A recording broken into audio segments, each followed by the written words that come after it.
Kwanza sisi kama club hatuna mawazo, hatufikiri tena kuhusiana na mchezo huu ambao umetoka kuzungumza. Ni mchezo ambao kama michezo mingine na tulihitaji kupata alama tatu. Kwa bahati mbaya wapinzani walipambana wakapata alama moja. Kwa hiyo huko sisi tumeshatoka. Sasa focus yetu ni kuelekea kwenye mchezo wa kesho dhidi ya Mashujaa. Yes, wanayo timu nzuri, wana mwalimu ambaye anamheshimu kwa maana ya Mwalimu Julio, wana wachezaji wazuri, lakini hii ni Pamba Jiji Football Club ambayo msimu huu, ili tujue una benchi bora la ufundi, ili tujue una wachezaji wazuri, ni mpaka ukutane nayo na ufanye kile ambacho sasa tutasema kwamba yes, kuna kitu umekifanya. Nje na hapo tumekuja kupambana kuhakikisha tunazipata alama tatu.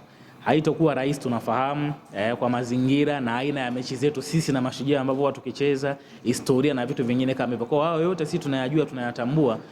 Ndio maana tumefika kituoni, tunamshukuru Mwenyezi Mungu, hatuna changamoto yoyote, hatujafanywa chochote, tuko vizuri na tuko tayari kwa ajili ya kuwapa burudani mashabiki wa mpira, mashabiki ambao wapo mkoani Kigoma na mashabiki wa klabu ya Pamba Jiji. Kwa hiyo mimi niseme sisi tuko tayari kwa ajili ya kwenda kuitetea na kuipigania nembo ya klabu ya Pamba Jiji.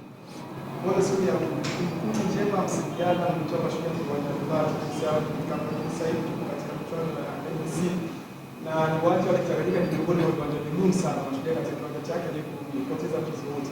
Haiwapo hofu yoyote katika mchezo huu.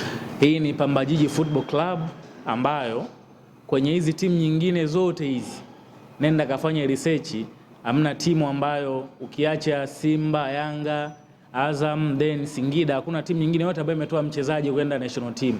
Kwa hiyo unataja timu ambayo ina material makubwa, unataja timu ambayo ina mwalimu mkubwa, unataja timu ambayo ina top players kwenye ligi yetu ya Tanzania. Kwa hiyo wakati unataja rekodi ya Mashujaa, unatakiwa pia uweke na uzito na uzani wa klabu ya Pamba Jiji. Kwa hiyo sisi hao yote unaowasema tunayafahamu.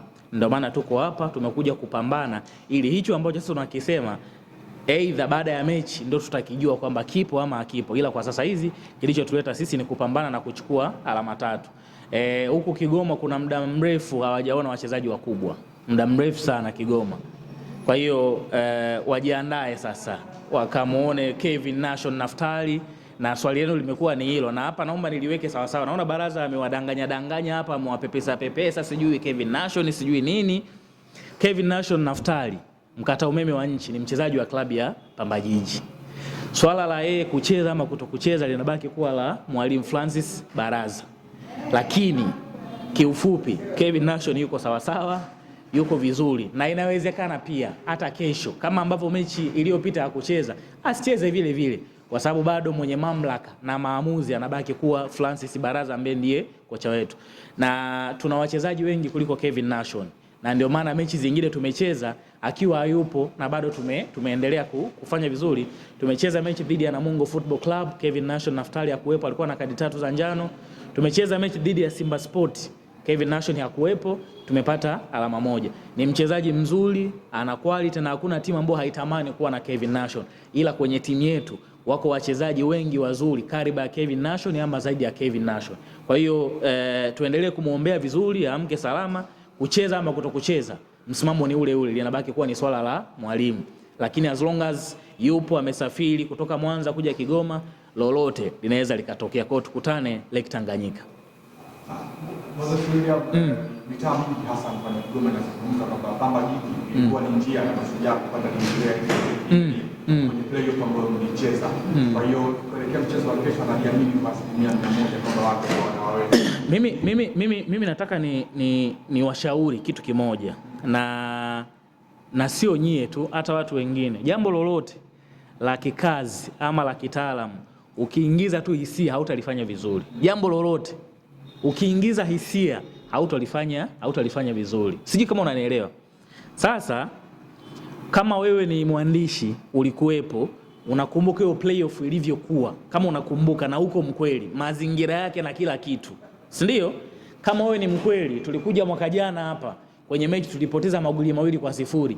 Mazingira ya ile mechi na kila kitu kama unakumbuka ilivyokuwa. Sisi kuna mchezaji wetu alipigwa red card, hajagusana na mtu yoyote hapa, lakini wala ukusikia tumeongea popote, tumaini. Ndio maisha yetu sisi yalivyo. Sisi tunaamini dakika 90 zikiisha basi. Kwa hiyo sidhani kama kuna haja ya kuzungumza hayo ambao unayazungumza. Kwa kama wanakuambia hivyo, wao wanakuambia kama hauoni sasa, wakuambia na mazingira ambayo yanafanyika kuelekea kwenye hilo. Kwa hiyo tumekuja, tuko vizuri, tunaamini sheria 17 zitafuatwa, na mimi nawaambia kabisa ukweli, zikifuatwa sheria 17 za mchezo wa soka kwenye mchezo wa kesho, watu wataenjoy burudani hiyo kesho. Zikifuatwa sheria 17 za mchezo wa soka kesho pale Lake Tanganyika, watu wataenjoy mpira na kila mtu atatoka anasema yes, leo nimeenjoy mpira. Tofauti na hapo ndio yale ambayo yanatokea, na sisi saizi tunapambana, na nyewe waandishi mtusaidie.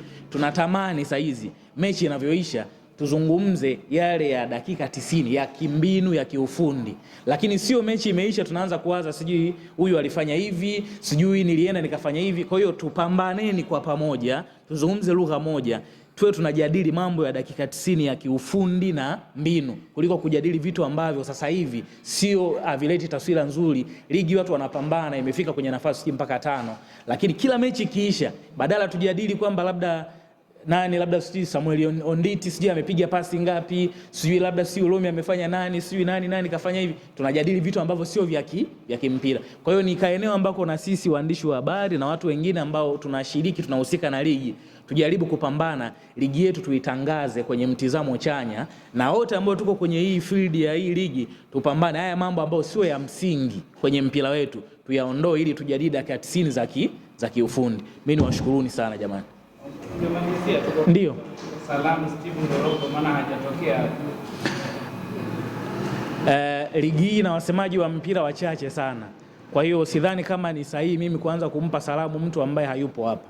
Kwanza huo ni unafiki, alafu ni kumuogopa. Kwa hiyo kama mna salamu nampelekea nyie mpelekeni, lakini mimi kama naye ni sehemu ya timu ya Mashujaa tutakutana pale kesho Lake Tanganyika. Sina cha kumwambia.